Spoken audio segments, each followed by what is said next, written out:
So welcome Karen and everyone else. And I was just saying that if everyone can just introduce themselves to Karen while we are waiting for more people to join. And just say your name, where you're from, and what you're looking forward to from today. So go ahead, whoever wishes to start. I'll start. Okay, I'm Kalpi Nani, and I'm looking forward to learning more about raw food, to how to stay raw longer. Otherwise, I'm very easily I can be a vegan, not a problem. That's the thing. And whatever seasonal changes, how do you handle them? You know, like when it's cold, how do you be raw? These are the questions I have. Yeah, those are great questions. Yeah. Thank you, Kalpi. Sonal, go ahead. Yeah, so I'm understanding that we are given the opportunity to ask what are we expecting, or what are we looking for, right? Yeah. So my name is Sonal Batra, and I'm dealing with my intestine conditions and stomach conditions for last 9 months. In last 9 months, I've lost more than 25 kgs already, unintentionally, 25 kgs plus. From 87, I'm at 60, not even 60 now, 59, in fact. So 28 kgs gone without unintentional. So that's what I'm dealing with, and I'm having stomach pains, left side, lower side, right side. So I'm in touch with Nandini. I'm audible, right? Yes, yes. So I'm in touch with Nandini for last, I think, 3 weeks or 4 weeks, and I've started off with the pre-lunch as only fruits. So apples and then banana smoothies, and then these are the two things mainly I'm having the mornings, and some anar juice as well. So that has really helped me, by the way.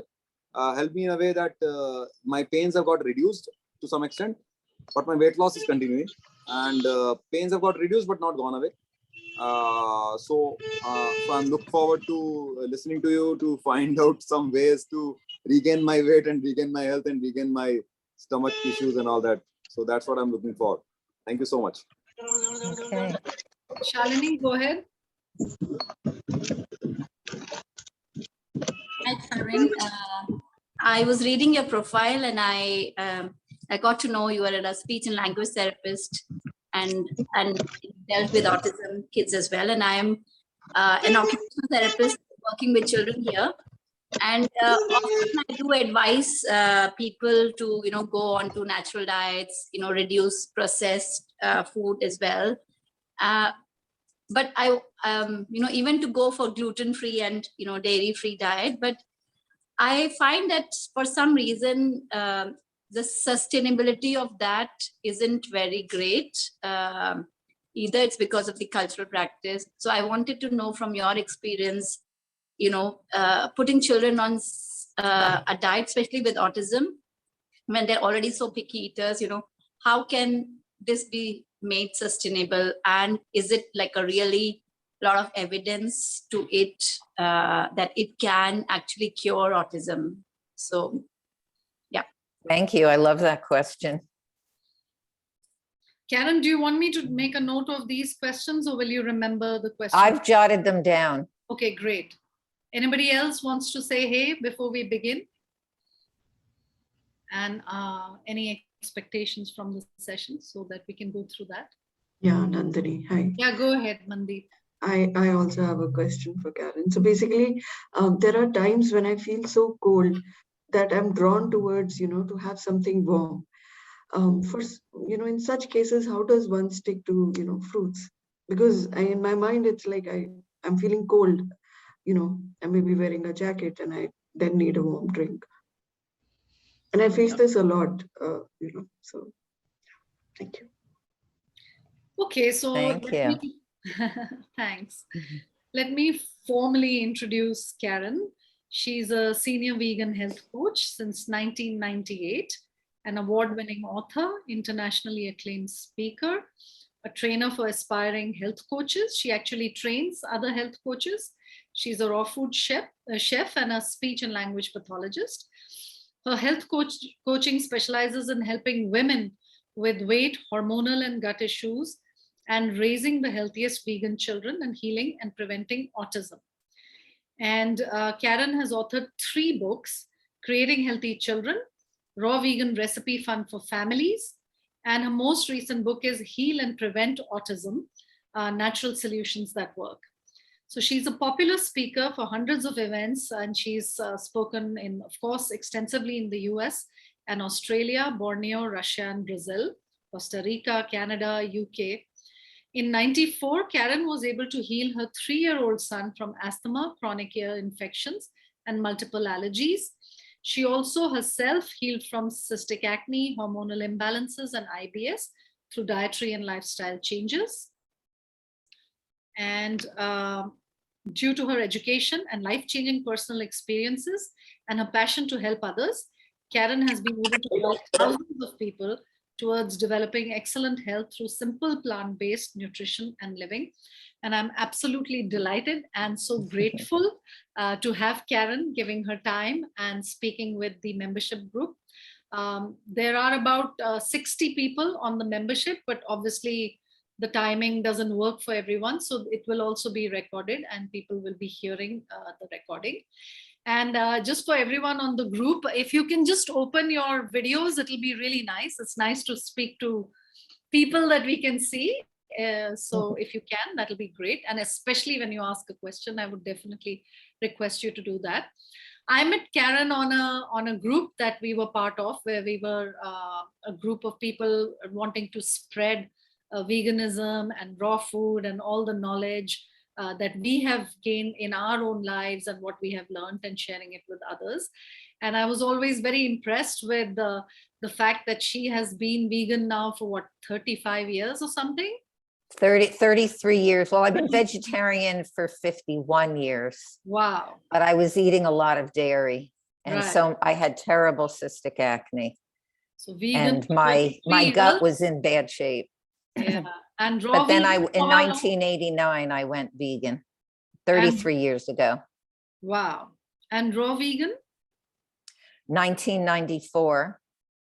So that's 28 years ago when my son was very sick with the asthma. We were in and out of hospitals, and I still had severe, even as a vegan, I had digestive issues, and my skin cleared after I got off the dairy in 1989 when I went vegan.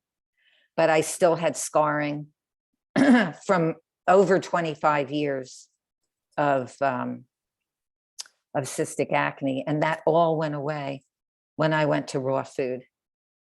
Yeah. So most of us are just starting in the journey of raw food and fruit and all of that. So it's wonderful to have someone who has followed it for most of her life, and all the experience that you have working with other clients and with children, and of course on yourself and with your son, where the journey started. So tell us a little bit about your story of finding this path to health. We'd love to hear it from you. Well, I was very fortunate because my grandmother back in 1921 had a really amazing healing story. And I grew up with that story, even though my mother raised me on a mainstream diet of animal foods and processed foods. My grandmother had asthma and emphysema back in 1921. And the doctors gave her whatever medications they could. She was hospitalized. She got much worse. The doctors told her she didn't have long to live because the emphysema was so serious. She was just coughing, chronically coughing, and the medications worsened it. And somebody, a relative, brought her a little paperback book to the hospital. And this little paperback book came out in 1918. And it was called The Mucusless Diet Healing System by a German professor named Arnold Ehret.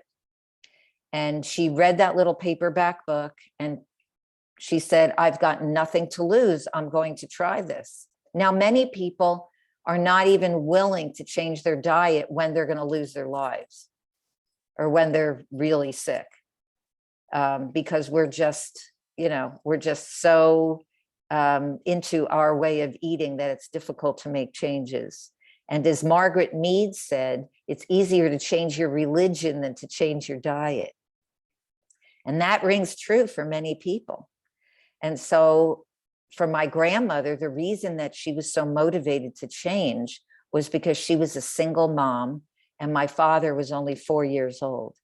And she didn't know what was going to happen to him if something happened to her. So she was very motivated, willing to try anything. She switched to a plant-based diet, very high in raw food. And amazingly, but not surprisingly to me, she healed in about 10 to 11 months. The doctors were extremely surprised. She went on to live like another 50 years. And that's the story that I grew up with. But my own mother was afraid to raise my sister and I on a plant-based diet because she had always heard from her doctors that we needed to have animal protein. So I was raised on animal protein. And I had all of the childhood sicknesses, ear infections, throat infections, tonsillitis. My father refused to have my tonsils taken out, even though the doctors highly recommended it. And by the time I became an adolescent, I had cystic acne all over my face and my back. And this went on for over 25 years. And my father kept on saying, it's what you're putting in your mouth. It's what you're putting in your mouth.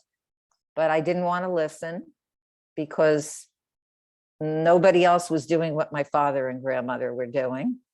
But I watched them and they weren't running to doctors. They weren't on any medications. They had a high quality of life. They were living healthfully. They spent a lot of time outdoors and in the sunshine. They were connected to the creatures who share this planet with us.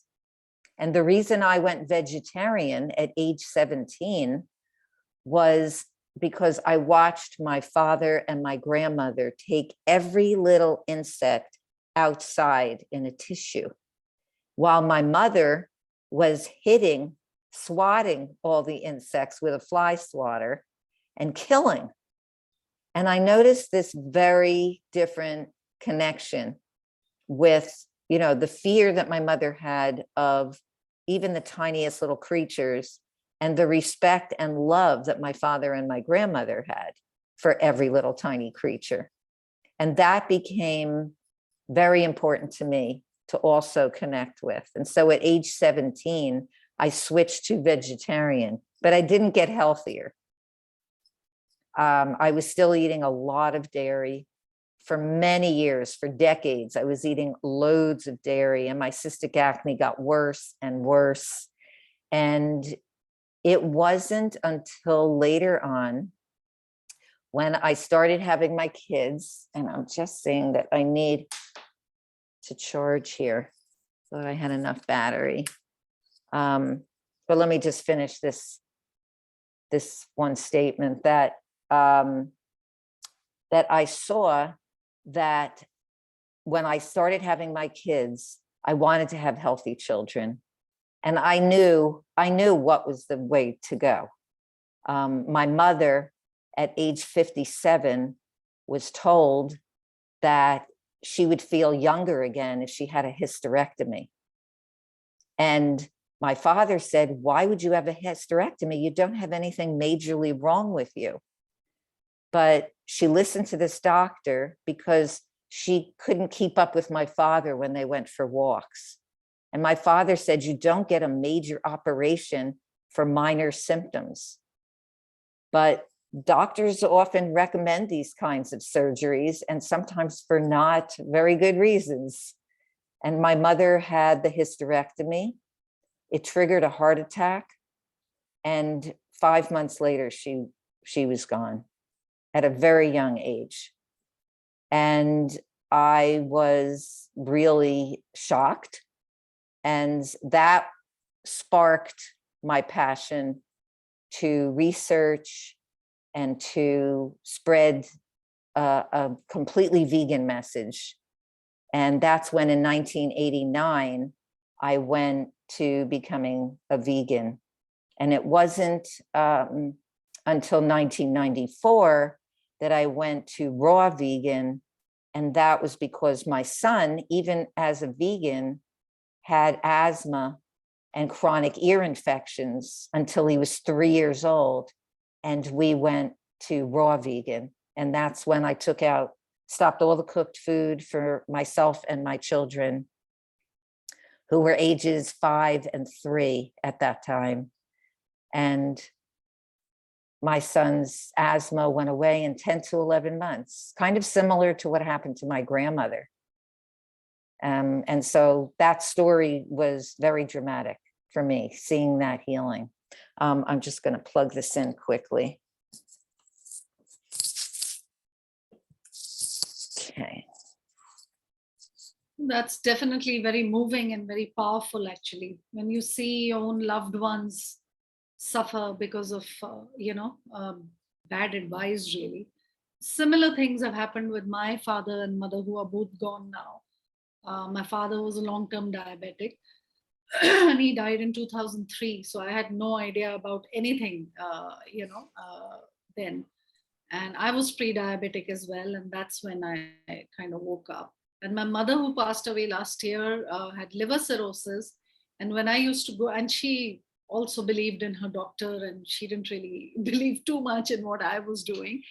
And I would go with her to the doctor, and I've heard some of the worst advice, according to me, being given to my mother by the head of the Department of Liver Diseases and Gastroenterology in Medanta, which is the leading hospital in India and definitely in our region, with stuff like you can eat all the cottage cheese you want, it has protein, and you don't have to worry about food. Food doesn't have anything to do with the liver. I'm like, what? Am I hearing this right?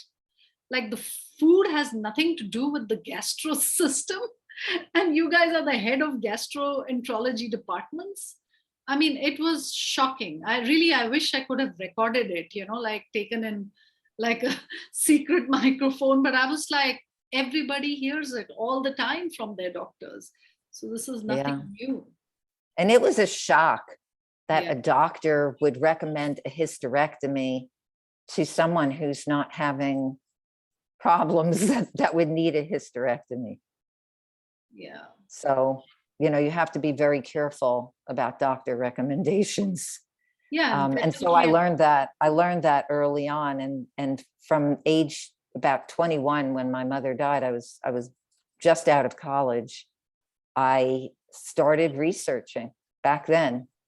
And that's what led me later on, when I started having my children, about a decade later, to want to have more for my own children. And that's when I started to look into veganism and talk more with my father. Right. Not block him out, but really let him into my life. And he was my major inspiration. So I was wondering, maybe you could address some of the questions, because they get into the, some of the integrities that people are looking for. Would you like to do that? Definitely. So the first question was just about maintaining raw and how you do that, especially, and the next question was about seasonal and, how you do it in the winter time. The first couple of years back in 1994 were more difficult. The winters were really, really cold.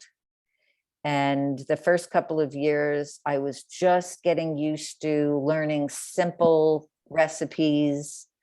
And I don't do anything complicated, like some of the raw food recipes that we could see out there that could take days to prepare. I don't do that. I don't want to be in the kitchen all day long. Some people love being in the kitchen, but I love so many things. So I wanted to have meals that would be helpful and easy to digest on a daily basis, that would also be very tasty. So I started acquiring a repertoire of very simple things like dressings. And also learning more about the different fruits that were available. And just going to raw vegan opened up a whole new world to me. That was very exciting. So, you know, when I was doing it back in 1994, there weren't very many people doing it. And I started to get connected with those who were. I met Dr. Doug Graham very early on and went to visit him in Florida. And there were some other people back then who were just really getting grounded in raw food, even though it's been around for a long time. Like I told you, my grandmother read Arnold Ehret's Mucusless Diet book back in 1921. It came out in 1918. So this is nothing new. I mean, Adam and Eve, who were like living in the Garden of Eden, they ate this way. And I always read how healthy they were.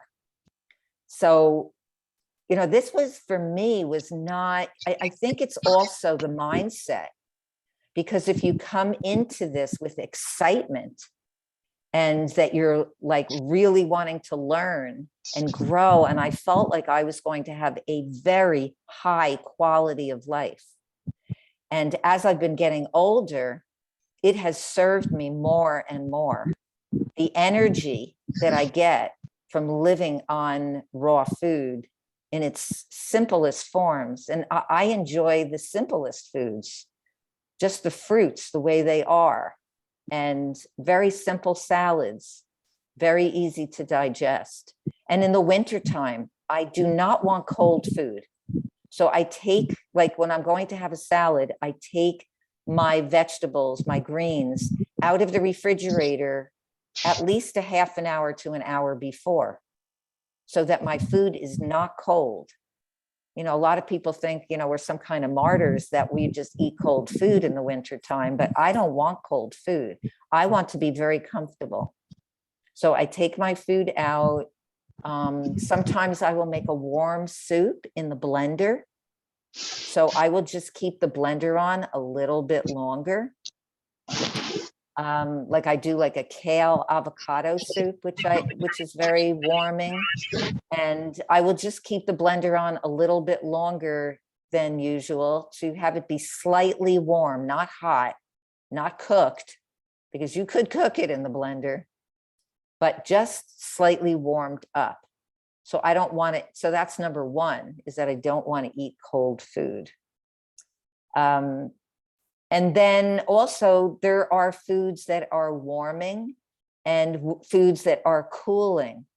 Like in the cold weather, I don't eat a lot of cucumber in the cold weather because it just really makes me more cold. So I'm looking to eat the more warming foods, but I still eat lots of fruit. And it doesn't make me cold unless I'm eating it cold. Like in the warm weather, I will love to have as a treat some banana ice cream, but I don't do that as much in the cold weather because it does make my body cold. So those are some of the things that I do just to make it, you know, really nice in the cold weather. But I also want to say that in the cold weather, I do go to the seasonal foods more. I eat bananas year round, even though they're a tropical fruit. But in the colder weather, I will go for more of the apples and the citrus and lots of greens. I bulk up on the leafy greens, those big salads. I might have a little bit more seeds in the winter time. I find them very grounding. So I will make some delicious dressings with maybe a little bit of nuts or seeds. But probably more like in the warm months, I'm just basically fruits and salads, but not a lot of overt fats like the nut seeds and avocado, very low, because I'm just really enjoying the local fruits. And I also, in the wintertime, I use that as a time to go away. Like instead of taking a vacation in the summertime when it's hot, I enjoy the hot weather. So I don't take a vacation, but in the wintertime, I will go. My son lives in Costa Rica. So I will take that opportunity to go to Costa Rica in the summertime and also replenish my sunshine and my vitamin D, because I cannot get enough sunshine for adequate vitamin D here in New Jersey in the wintertime. And so I really enjoy that, getting away, even getting away for a week. I've been doing raw food retreats in Costa Rica for 7 years, except during the COVID time we didn't, but now I'm starting up again. And just going down there even for a week is just so nourishing, so replenishing. So for those of you who are in India, I know there was a family who I worked with who lived in New Delhi, and their son had a severe vitamin D deficiency. And they moved out of New Delhi and moved to southern India. And his vitamin D went right up, just being out in the sunshine. So it's not only the food, it's also the sunshine, it's the exercise. And I learned that all of the sitting down in the wintertime, not getting enough exercise, was also making me cold. So I make sure that I exercise every single day. If it's too cold to go for a walk or a hike, then I will jump on a rebounder. It's like a mini trampoline, and I will jump on there for even 10 to 20 minutes, and it warms me right up. So those are some things that I do for the cold weather to make this lifestyle very sustainable for me. And I also look for community. I started back in 1991 with creating vegan community. And I think I had a potluck with 2 people who came to my home. And that potluck grew to a local group in my area of over 2,000 people. And so when I have events, I have many, many people coming. And like every year in the United States, for those of you who live in the US, we have Thanksgiving. It's like usually the 3rd Thursday in November. And because I don't eat turkey and I want to share a Thanksgiving and a gratitude circle with people who love and respect the beautiful turkey, I have what's called the Thanksgiving celebration, where we celebrate the life of the turkey. And we have a gratitude circle and a big raw vegan feast. And I've had over 100 people in my home because they love to come to that event. And I can't even cancel it because people just show up. But it's one of the best days of the year. It's one of my highlights. And just having community, that's why it's so wonderful that Nandini started this group, because it's community.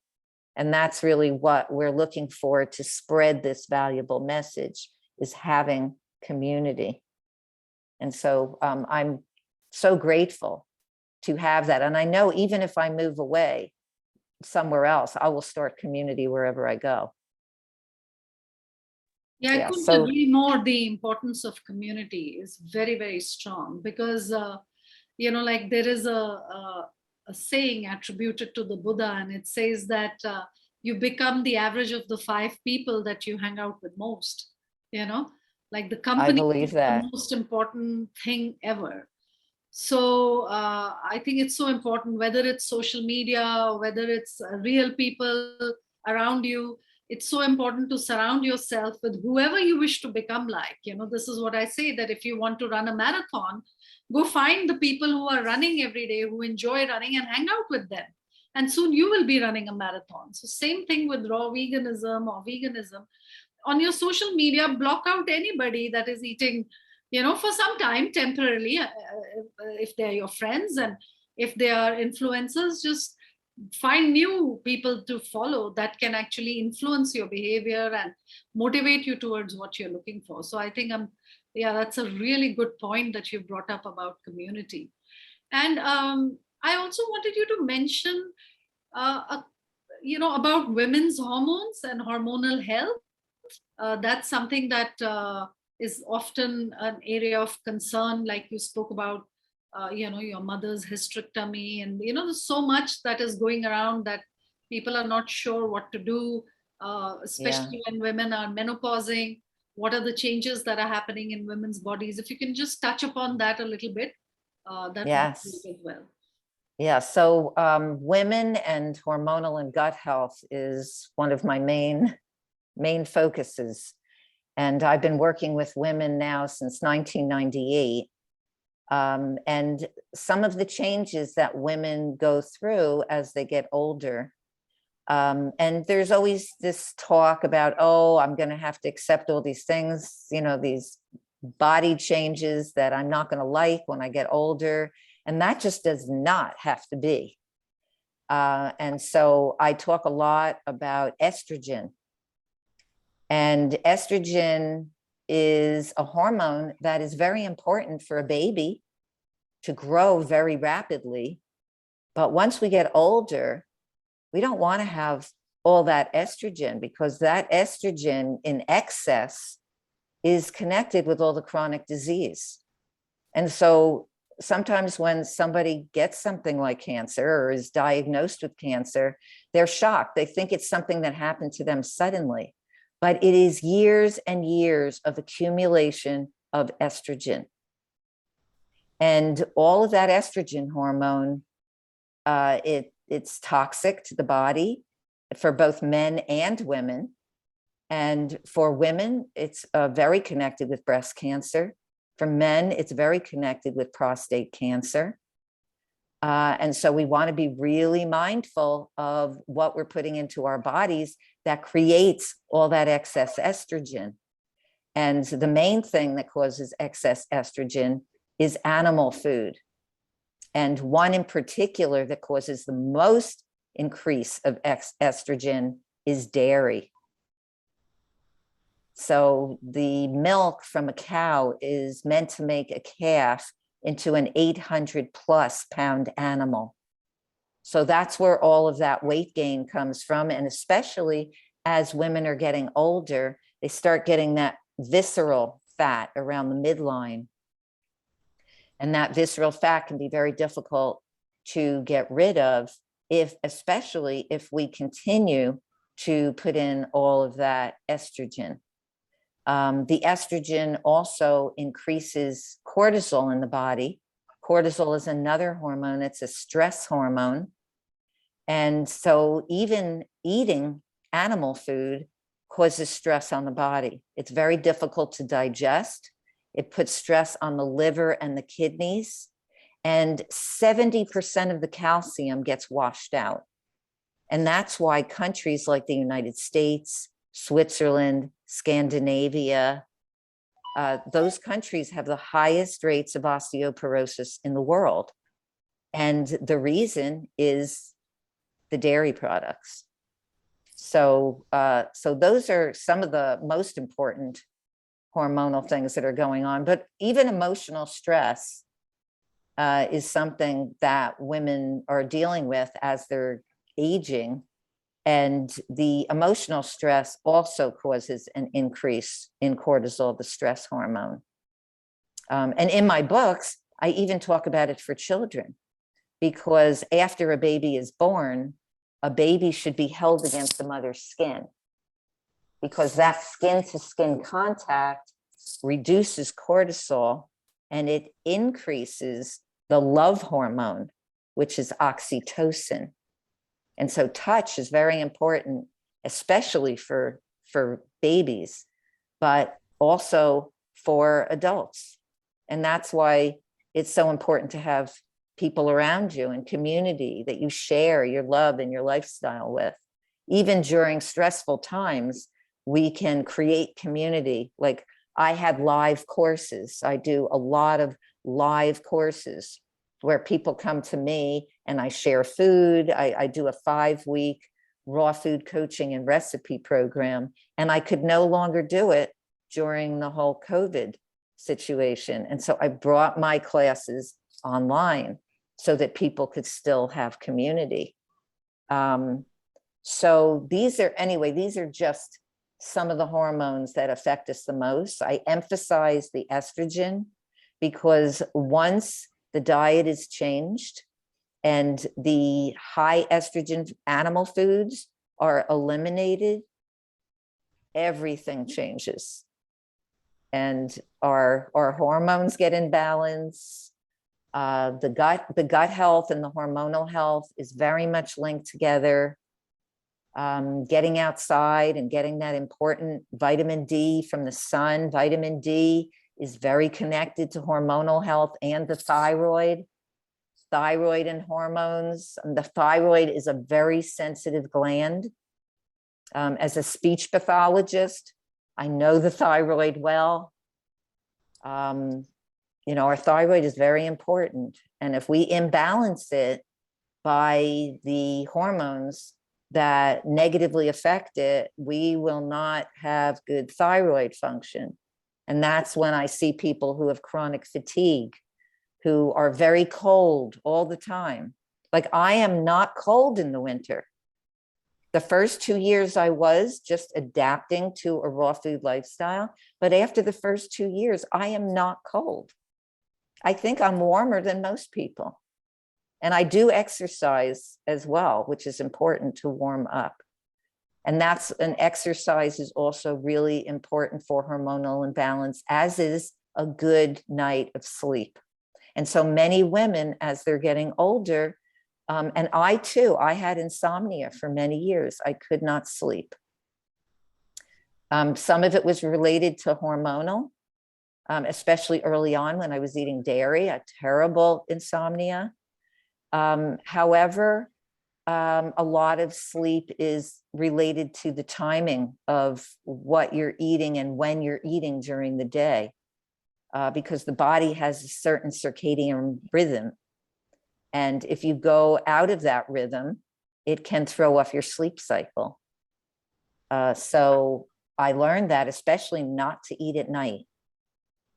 I used to eat at 9, 10, even 11 o'clock at night. And I'd go to sleep really late and not give my body a chance to digest.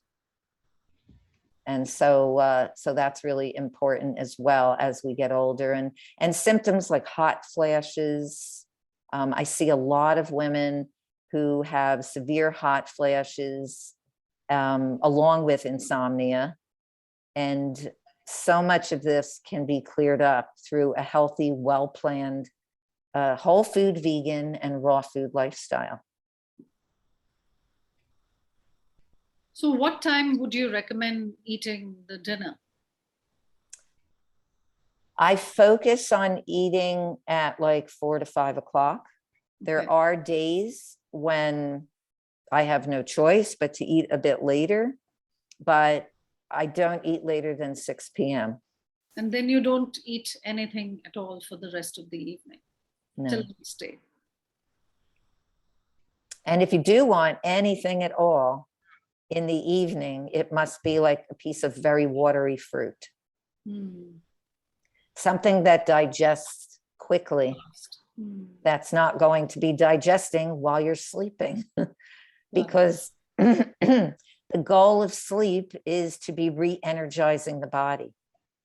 And if one is digesting food while trying to sleep, the body is not focusing on re-energizing and healing the body. So there's a lot that's being done overnight with sleep. My son has become a major sleep researcher. He got a master's in holistic nutrition and human performance, and his emphasis was on sleep. And so I'm doing a raw food retreat with him in Costa Rica in February and March, and he's going to be talking a lot about sleep and the importance of sleep. Most people don't think about it, and they don't realize that there's a very strong interaction between sleeping and eating, and the times of day that one eats, the time that one goes to sleep and wakes up, and the foods that one is eating during the day. So it's the timing and what you're eating. It's very important to have energy during the day. So we know we need to eat an abundance of fruit. We are designed to be fruit eaters, but also to balance out those sugars with a lot of leafy green vegetables for all the minerals that they supply. We need those minerals. And the fruits and those leafy green vegetables, they digest well. And because we create really healthy digestion, we are also going to have other bodily functions working well. So our sleep will come into play with that. And as the years went on, as a raw vegan, my sleep has gotten better and better. So when I went through menopause, and this was back in my 50s, when I went through menopause, it was completely uneventful. I've never had a hot flash. I have maintained my weight, and my insomnia completely disappeared many years ago. And I have been able to live a very vibrant life. And some people say to me, Karen, what do you think? You're going to live forever? And I know I'm not going to live forever. But while I'm alive, I want to have the highest quality of life and live as long as I can, so that I'm here for my children, for my grandchildren. I lost my mother at a very young age. She never even got to see what happened to me later on, my family. And I want more for myself and for my family. And that's why I do this. I do this for myself, for my own health, for my vitality, and to be here for my children, my grandchildren, and hopefully even my great-grandchildren. Wonderful. And so it is. There's one question about autism, if you can. Yes. That, and there was another one that Sonal asked about digestion, because we have Yes. 15 minutes left. Okay. So, well, the digestive topic I did talk about, but I'll come back to that again. I want to make sure that I have enough time to talk about the autism. So as a speech and language pathologist, and I've been a speech and language, in addition to being a health coach since 1998, I have also been a speech and language pathologist for 43 years. And I just want to say that statistically, when I started as a speech pathologist 43 years ago, autism was 1 in 10,000 children. Today, in my state of New Jersey, autism is 1 in 34 children. That's an epidemic. And they're predicting that by 2032, that autism will be 1 in 2 children in the United States. So we're talking about a nation not being able to function very well at that point. And, you know, there's many levels of autism. When I wrote my book that came out last year, Heal and Prevent Autism, Natural Solutions That Work, there were people with autism who were coming to me and telling me that I shouldn't be talking about healing and preventing autism, that autism should be celebrated. Well, the problem is that when I work with families, these families are begging for my help. And they're begging for my help because their child has to wear a helmet during the day so that he doesn't bang his head on the wall all day. And the child has no speech, is extremely frustrated, but is very intelligent and wants to communicate, but is so frustrated at the lack of communication, because we're talking about very bright, intelligent children who are not able to communicate and express themselves. And I have seen very clearly, because I've worked in the school system for for more than that. I've worked in the school system for most of that time, most of those 43 years. But the last 20 of those years, I was working in a school specifically for autism. It was an autism continuum program. And I saw that those children were eating chicken nuggets, macaroni and cheese, and pizza almost every day. And in the afternoon, they were completely numbed out. They couldn't focus. They had more tantrums, behaviors. Even their sensory integration was more off after they ate those foods. And the families who are courageous enough to come to me for help, and I work with them on changing their diet and their lifestyle, that's where I see the most progress. As a speech pathologist all those years, I saw very little change. I saw some change, but not anywhere near the changes that I see when a family changes the diet and the lifestyle. And I have seen some children completely reverse the symptoms of autism. One family who came to me a few years ago, and I've had that testimonial in many of my classes from the mother. Their first child was diagnosed as ASD, autism spectrum disorder, and he was very aggressive, sometimes almost violent behaviors, and very little speech, didn't look at people when they talked, or even when he talked his few words that he did have. So he verbalized in one-word utterances. And even though he was very bright and it seemed like he understood a lot of what they said, he was very frustrated because of his lack of speech. So his expressive language was extremely limited. And after going to a healthy, whole food, high raw, they didn't go completely raw, but they went very high raw.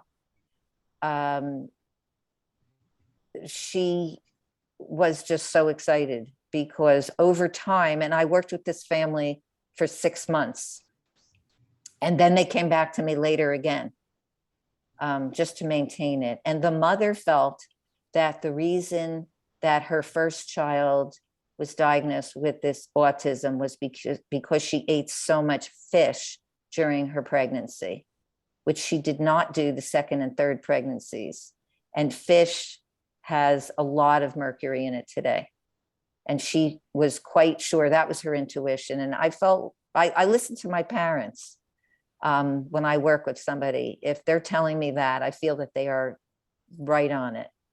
And she felt that it was the mercury in the fish, and heavy metals are the main thing that affects autism.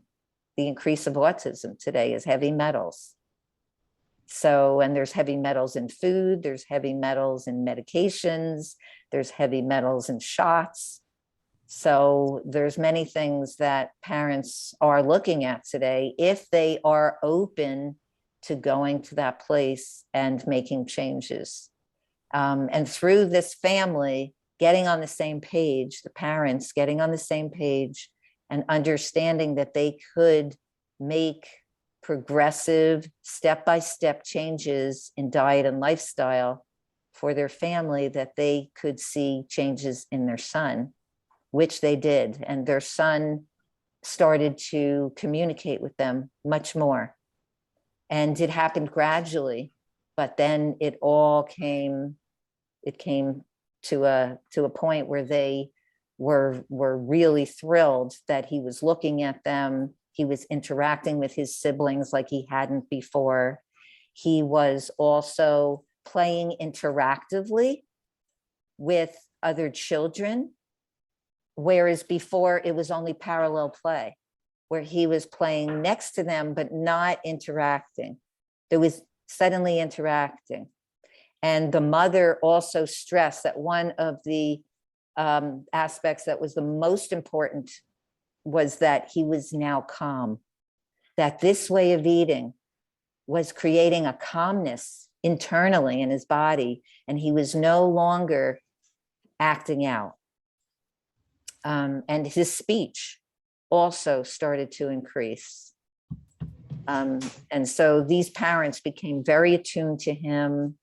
They themselves got down on his level and made eye contact with him and became very present when they were with him. And all of these things that they were doing were helping him with his language and speech development. So yes, I do believe, and I have seen it very clearly in a number of families, and I've worked with people all over the world. I recently worked with a family in Romania with a 16-year-old with autism. And I used to think that older children with autism could not make changes, because once they get to a certain age and the heavy metals are lodged in the middle of the brain, in the midline, the left and the right hemispheres, they close at a certain point, and those heavy metals get locked in there. So I always, as a speech pathologist, had read that you cannot, it's much more difficult to help older people with autism with their communication and language issues. But I have completely changed that view, and I am very optimistic now, because that 16-year-old has made significant positive changes in her communication and her behaviors and her speech. And I speak at the annual Woodstock Fruit Festival in New York, and there's a 25-year-old who comes to my talks, and she grew up with autism, and she went to a raw vegan diet and lifestyle just a couple years ago at age 25. And she has seen, she's seen some really excellent progress in her symptoms. And she is much more communicative and verbal and calm. And she used to, as a child, hide under desks because she was so sensitive to sound. A lot of these kids have sensory integration issues, and loud sounds used to scare her and just ignite her nervous system. And so as she went to raw food as a young adult, she was also able to get off the medications that she was on. So she's completely free of medication now, and psychotropic drugs. And she was able to do this herself as an adult. So I'm extremely optimistic about autism, and I love working with families with children with autism.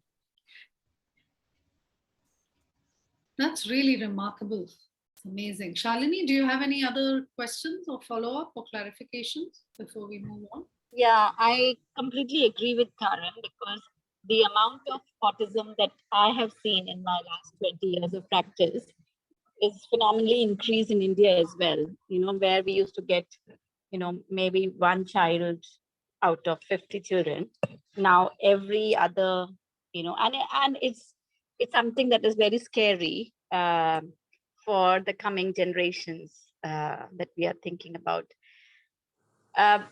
Yeah, but the struggle that I have personally is that until I go vegan myself completely, I think I cannot advise anybody else, even though I know that it will help.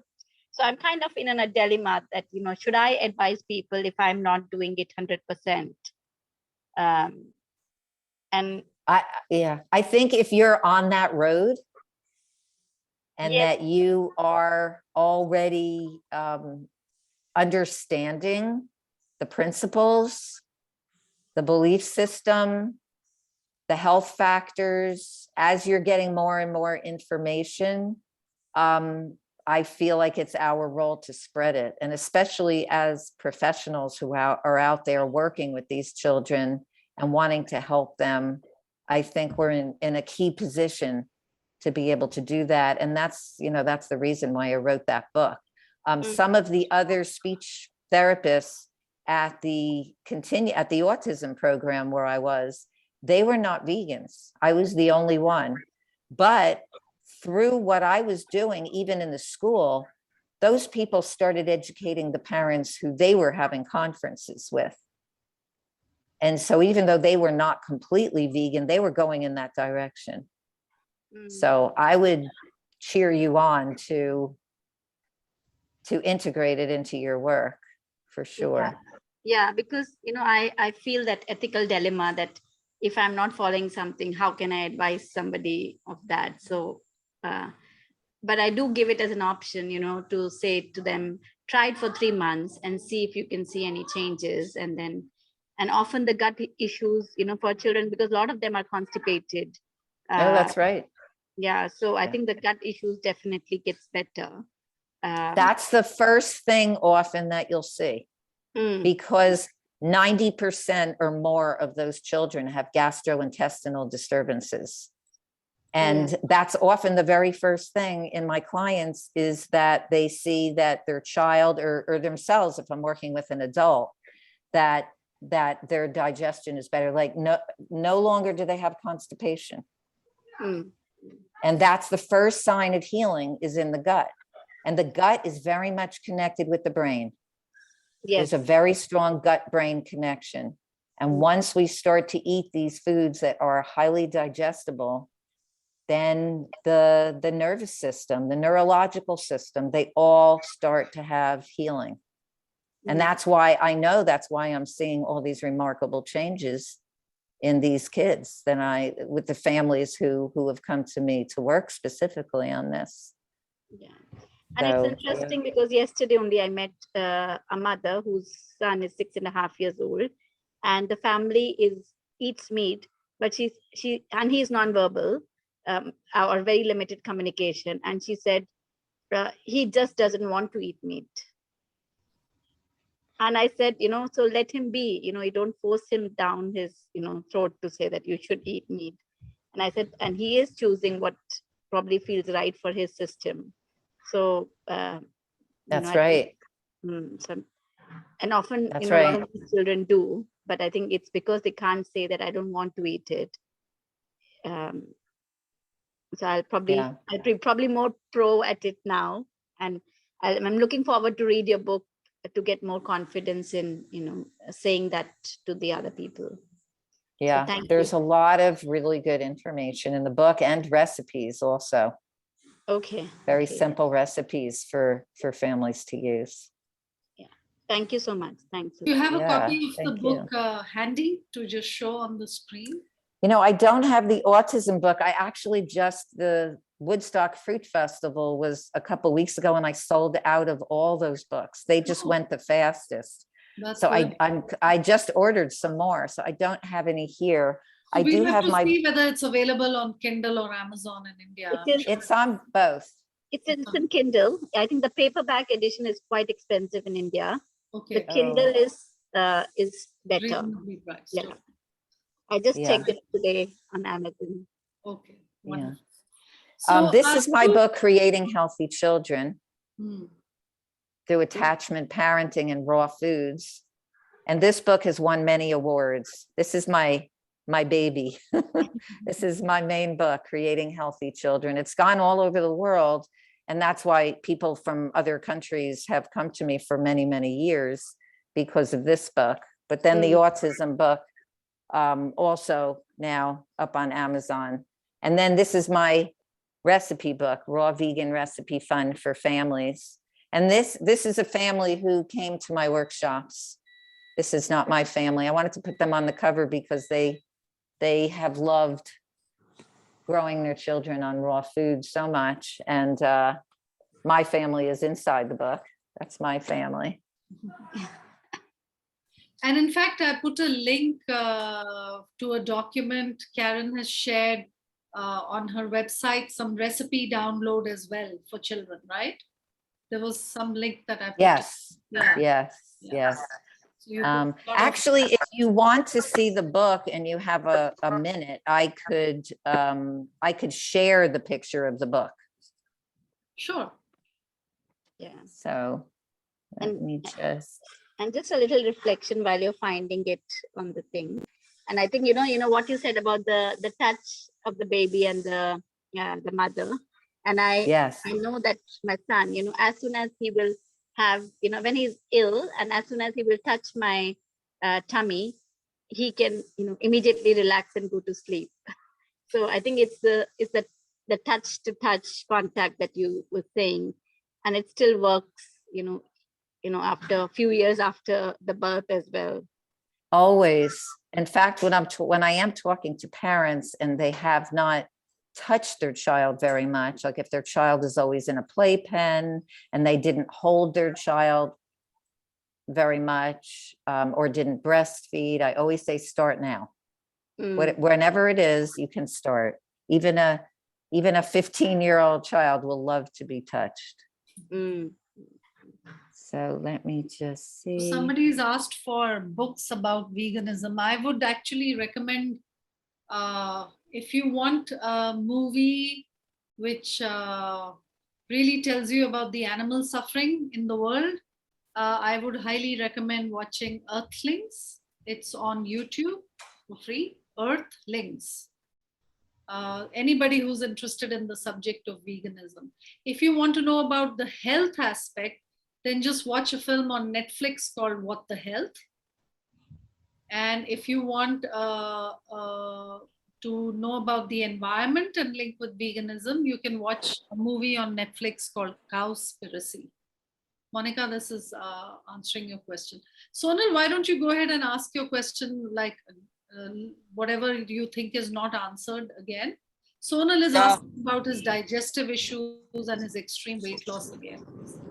Yeah, so I've gone through a lot of family issues, emotional issues, and stress issues.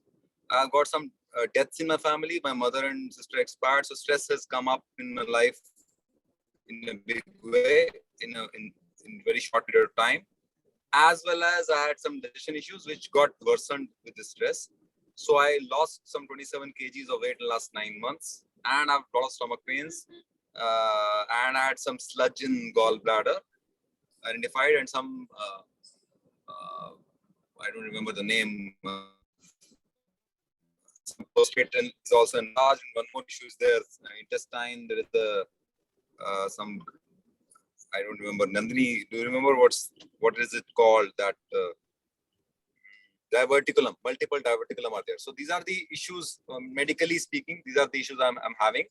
And symptoms are stomach pains, right, left, and lower left area, and weight loss, extreme weight loss. So I've started fruits only, or smoothies only, green smoothies only in the first half of the day, as well as I've gone to a wine grain lunchtime. So only grains only one time, and dinner is only veggies.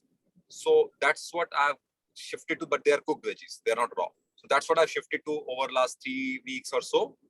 And my pains, stomach pains have gone down to some extent, to a good extent, to some extent, but weight loss is continuing.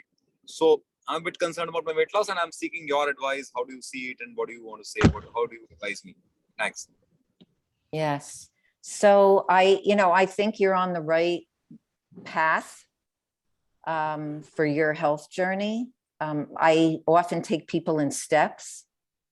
As you go along, you may want to go to raw and continue to emphasize the calorie-rich fruits. Okay. There are some fruits that are, very calorie dense, like bananas, and mangoes are very calorie dense. We have custard apples here. Nice. And so really emphasize those. Hormonal. Many people don't eat enough food. So you must be careful that you're getting enough calories, that you're eating enough. When I first went to raw food, I was still eating portions as if I was eating more dense, complex carbohydrates. Okay. And I wasn't getting enough calories. So I had to eat more fruit. When I did eat more calories from fruit, I started putting the weight back on. I'm about 115 pounds, and I went down to 85 pounds. Okay. So I had to gain that weight. I didn't want to lose any more weight. And I just started eating more volume. And actually, any bloating or irritation that I had back then actually improved when I ate more. I found the ripe fruit was very easy to digest as long as I was practicing proper food combining, which is a principle of natural hygiene where you eat certain foods together and other foods you don't combine. For example, initially when I went raw vegan, I was combining a lot of sweet fruit like bananas with fats. So I would eat like banana and almond butter. And I was having a lot of stomach upset from that. So when I stopped mixing the sweet fruit with the fat and just kept fruit with fruit or fruit with green vegetables, I was okay. But as soon as I started mixing sweet fruit with fat, that's where I started having stomach pains again. So I would say emphasize the calorie-rich fruit. And for right now, for where you are, if you are having some of the complex carbohydrates, make sure also to have them with a large salad, because the salad helps the more dense foods to digest. So I always look at, like, if you're going to have a big meal and you're going to have some of the more dense complex carbs like beans, things like that, or you said you have some grains, start it out with a large salad, but make sure that you're getting enough calories during the day, because you do want to make sure that you put some weight on. And the best way I've seen is with the calorie-rich fruit. But if you are having carbohydrates, beans, and you're digesting them okay. I didn't digest beans that well. So if you are digesting I'm having beans, a lot of potatoes. okay. Is it okay? But not beans. Yeah, I'm not sure about beans. Yeah, I can try beans. Mhm. No, Any other options? Don't try beans. Don't try. No, beans. no, Okay. it's going to be even more complex Yeah. Okay, got it. than potatoes. Don't make it So worse. if you're having potatoes, try not to mix a lot of things with it. Like you can have a salad with it for sure. Non-starchy vegetables go well with complex carbs, which potato is. And make sure that you have plenty of fruit during the day, but separate, not with your complex carbs like the potato. Thank you so much, Karen. Thank you so much. You're welcome. Thank you, I Nandini. wanted to for actually addressing. ask, most welcome. Out of curiosity, just if you can quickly how much more time do you have, Karen? About another 10 minutes. Okay, so if you can quickly walk us through your diet in 5 minutes, and then I have one last question. Sure. I don't even think I need 5 minutes on that, because I eat very simple most of the time. I always start my day off with fruit, whatever fruit is ripe and I'm attracted to. So, when we have mangoes in season, I may have a few mangoes in the morning. And if I have ripe banana, I might have mango and banana. But I sometimes will start my day off with a melon. I love watermelon. And if you get a good watermelon, I could eat a whole small watermelon or half of a large watermelon. That's quite good calories, when you're eating in volume. And then midday, I have a large green smoothie with some fruit and leafy greens and either coconut water from a fresh coconut or purified water. Sometimes in the summertime, I will put some watermelon in there, even though most of the time, because watermelon should really be eaten completely alone, when I do put it in a smoothie, or the water of the watermelon, I'll put like the leftover water after I've eaten watermelon earlier. I will put that in a smoothie, and lots of greens. Lately, I'm really loving dandelion. Dandelion's really good for the liver. So I make dandelion smoothies. Sometimes I'll just put in milder greens like spinach or romaine lettuce, but I like to get a lot of green in during the day. So I will have that big smoothie And then later in the day, I mean, if I want a snack, it will either be fruit or veggies. So I've been seen walking around with an entire bunch of celery as a snack. And you know, the more that you eat raw food in its whole form, the more you're attracted to the natural foods the way they are, and the less you crave processed food, the less you crave salt. I don't have any oil in my food. So those substances, they make it so that you're not actually experiencing all of your natural tastes. But once you change and you're eating all these natural whole foods, your taste buds actually change to love those foods the way they are. You don't need so many condiments. So my food is very simple. Even yesterday I had guests, and even for my guests, so my later meal would be a large main meal salad. And many evenings, if I'm on my own and I'm, let's say, having my salad, I will have a delicious dressing that has some overt fat. So it will either have avocado or it will have a little bit of nuts and seeds, such as I love a creamy pistachio dressing, where I will have about a quarter to a third of a cup of raw unsalted pistachios that are soaked to make them easier to digest, and a couple of stalks of celery, the juice of an orange, and the juice of a lime. 4 ingredients. And I'll pour that over my salad. It is so filling and easy to digest. And that will be my dinner. But we had guests yesterday, so I made a cauliflower mashed potato dish. So instead of potatoes, I used cauliflower, and I blended it up to make it more digestible.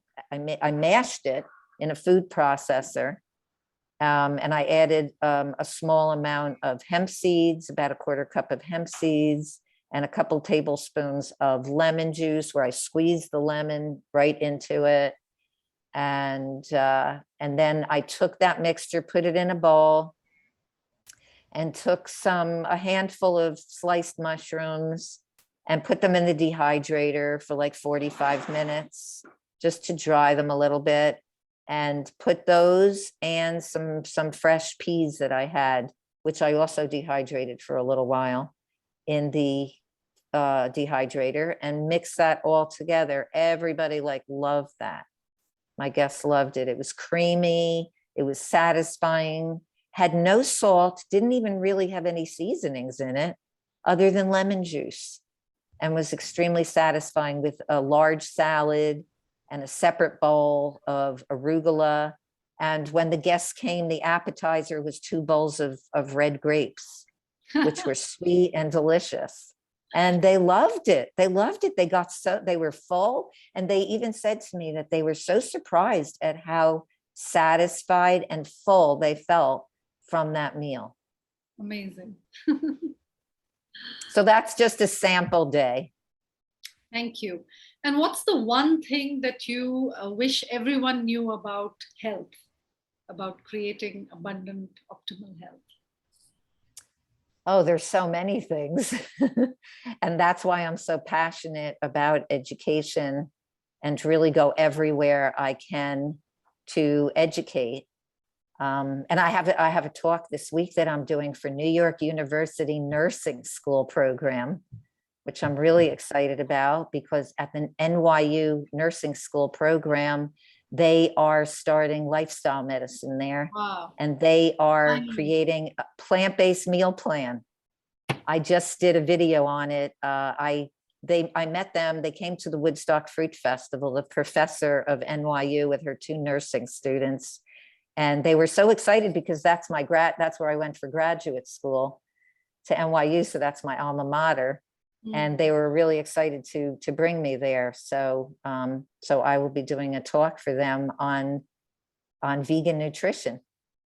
But what I wish that everybody knew was, first, I really do believe that first and foremost, that we need to come to this healthy plant-powered lifestyle because we are connected with it morally and ethically. And I really appreciate, Nandini, that you had suggested those videos, especially Earthlings. I know it's hard to watch, but we are hidden from seeing what actually happens to animals. It is very hidden. And if we all really saw it and knew the truth of what's happening, we wouldn't be eating it. And so first and foremost, I believe it's very necessary to be connected with the moral reasons for going to a vegan diet and not eating animals. But then it's also important for our health. And even after going vegan, there's many unhealthy vegans. So I have many vegans who come to me and they're having all of the same issues that the non-vegans are having. And the reasons are because of like what I talked about earlier when I was talking about hormones. And I didn't want to get into a variety of hormones. I really wanted to emphasize some of the main ones. And estrogen in animal food and the lack of fiber in animal food does not make it ideal for digestion and healing. Plant foods, whole plant foods with all of their fiber intact are what create health.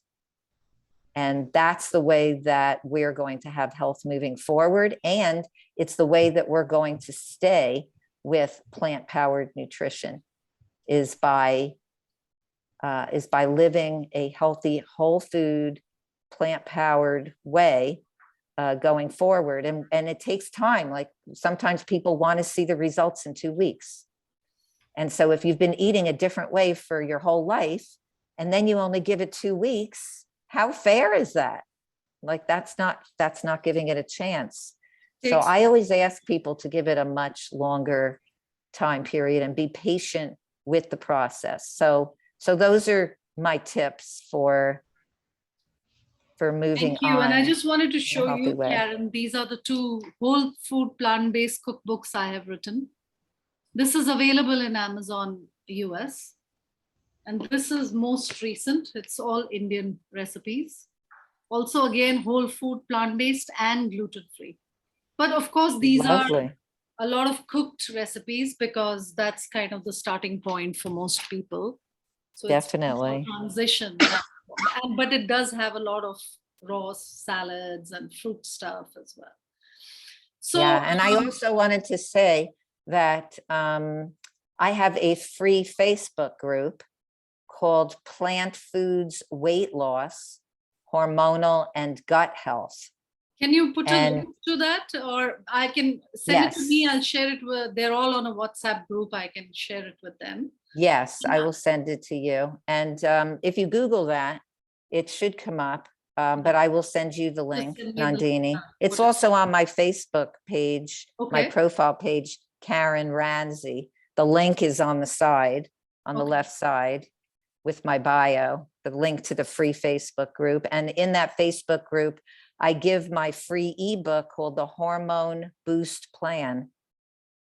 The subtitle is Plant Foods, Weight Loss, Hormonal, and Gut Health, and goes through a lot of information on many different problems that women have hormonally. I think, men will get a lot out of it also. Yeah, sure. And there are some recipes in there, and also just a lot of information on what to do. Like I've worked with a lot of women with PCOS, polycystic ovarian syndrome, and weight, and a variety of gut issues, infertility, many different areas there. Just send me a little follow-up note and I'll make sure that people get it. Yes. We have a private Facebook page. We have a WhatsApp group. So I'll make sure I put it on both and people can. Wonderful. And I also did find the book. Oh, so great. I can show you the book. All right. And also to finish, I want everyone to say one sentence of what you got out of today before we finish. So here's the book, Heal and Prevent Autism. Yeah, and that is on my website. I have 2 websites. One of them is superhealthychildren.com. And that has my blog with a lot of articles. It has my books on the products page. It has my Love Raw Food and Yoga retreat in Costa Rica on the retreat page. And this book, there's a separate page for this book. And so that's it. Heal and Prevent Autism, Natural Solutions That Work. Thank you. So if everyone can just say what you got out of today and to thank Karen before we close for the day. Some people have already left. They have to go, a couple of them. So go ahead. Yeah, go ahead, whoever wishes to start. Yeah, hi, Shalini. Sorry, Shalini, then Monica.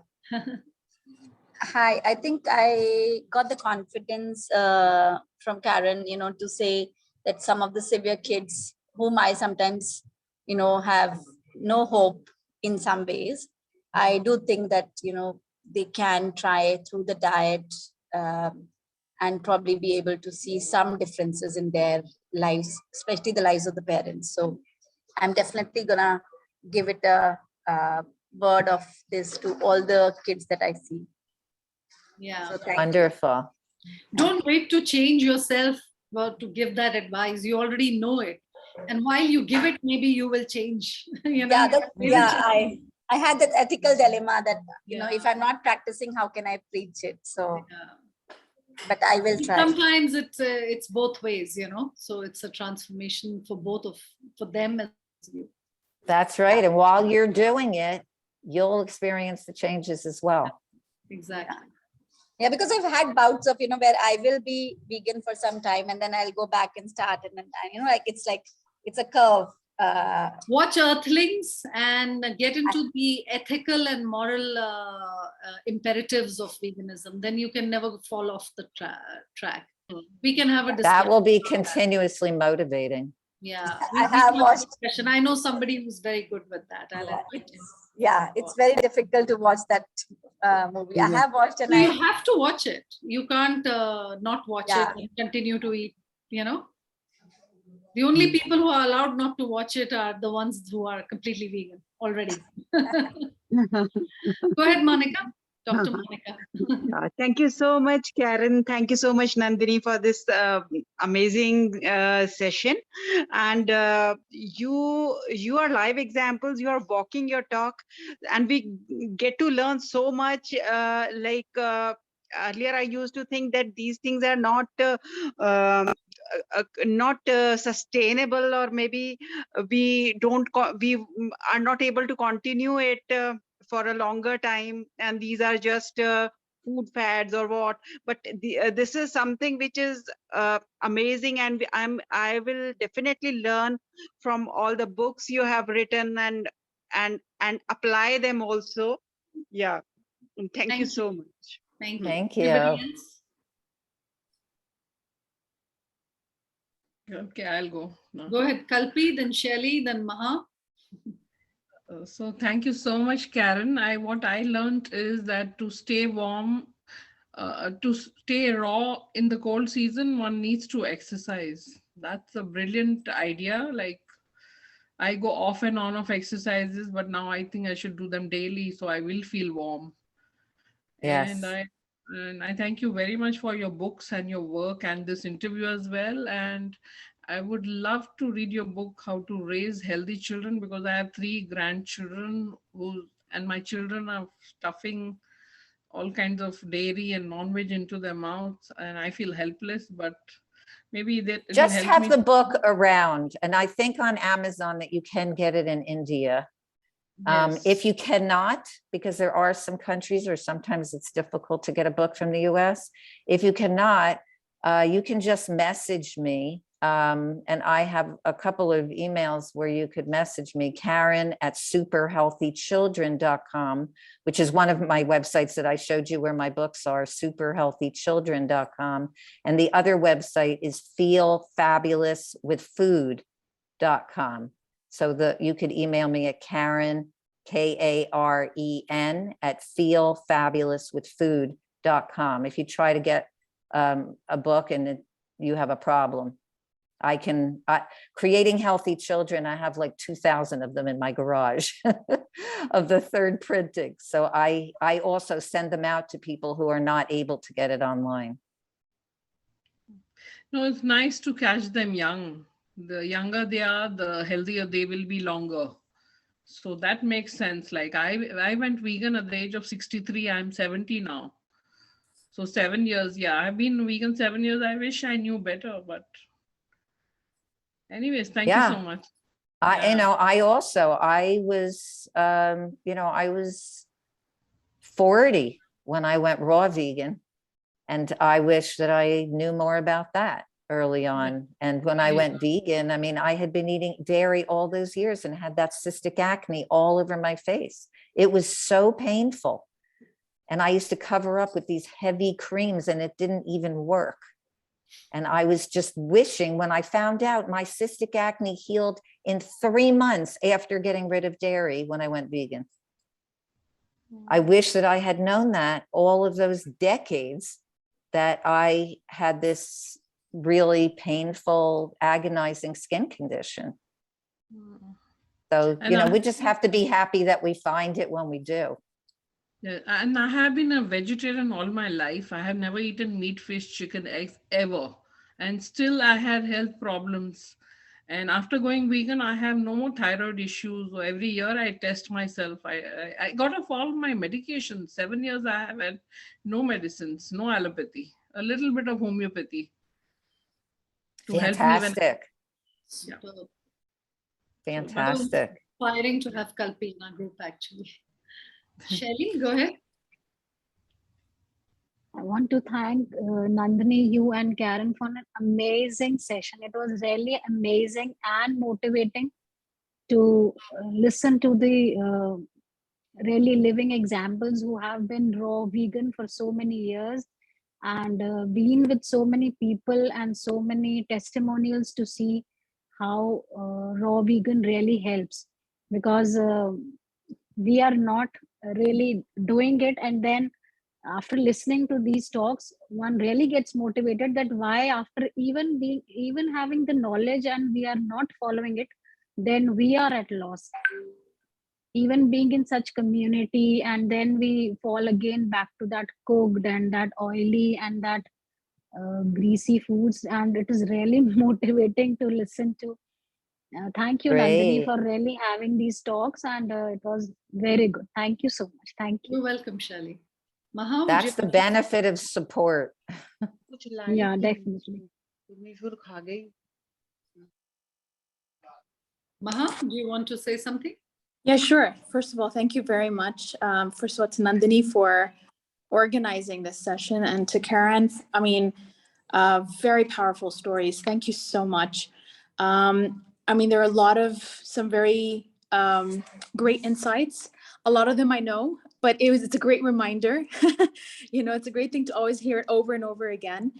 But what I really, I think one of the greatest insight is obviously was the impact that it has on curing autism, or at least reversing. So that was super powerful. And the second thing was that it's not just food alone.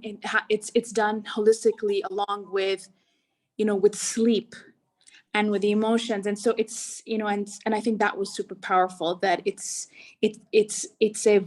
an important pillar of the holistic approach. And you just brought in one of those other pillars as well, and I think that was super powerful. Thank you. Thank you. It is a total approach. I used to think I could just be a healthy vegan, raw vegan, without exercise. I didn't need to sleep much. I thought, oh, I could get away with 4 hours of sleep. So not true. It has to all be part of the same approach. All right. Yes, thank you very much, everyone. Even the sleep factor is very important for me. Absolutely. And it's connected. What you said, what you eat at what time, even if you're vegan or raw vegan, what you eat at what time all matters. That is another learning from today. Like, not to eat cucumbers when it's cold, like weather. So these are, I mean, I learned a lot. Thank you. Thank you, Oh, Nandini. great. Thank you. Thank Karen. you. Great. Thank you, everyone. Excellent Thank you, questions Karen. as well. Excellent questions. Thank you. And thank you for taking out the time and speaking with us. And I'll be Yes. sending everyone the follow-up once I get it from Karen. Great. And also I have, if anybody wants my free fun raw food finger food recipes, if you go on to I already posted it in the group actually, where I Okay. posted your announcement about this Okay. session and your Great. bio. There is a link to her book, which Great, is great. all right. Nice. Thank you. Okay, Bye. thank you so much, Nandini. Have a wonderful Nice to Sunday, be with Karen, and everybody. good night to the rest of us here in India. Good night. Nice Sunday, Kalpi, as well. Thank you. Thank you. All right, bye-bye. Nice meeting everybody. Same here. Warm wishes from India. Thank you. Bye-bye. Bye.